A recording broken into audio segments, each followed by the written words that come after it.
காவலர்களின் அடிப்படை மாத ஊதியத்தை 18,200 ரூபாயிலிருந்து 25,000 ரூபாயாக நமது டிவிக்கு அரசு உயர்த்தும்.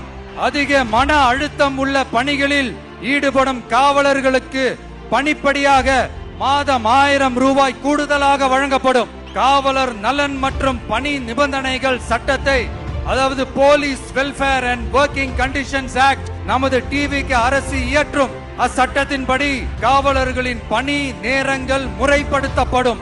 அதிக பணி சுமை கொண்ட காவலர்களுக்கு வாரத்திற்கு ஒரு சுழற்சி முறை விடுமுறையை உறுதி செய்யப்படும்.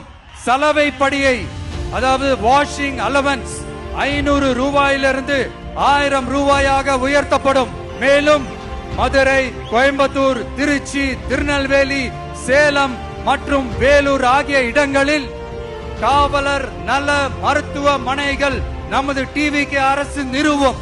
பெண் காவல்துறை அதிகாரிகள் பாதுகாப்பு நெறிமுறை அல்லது பாதுகாப்பு பணிகளுக்கு பணியமர்த்தப்பட மாட்டார்கள். பெண் காவல்துறை பணியாளர்களுக்கென தனி ஓய்வறைகளும் நடமாடும் டாய்லெட் யூனிட்டுகளும் அமைக்கப்படும்.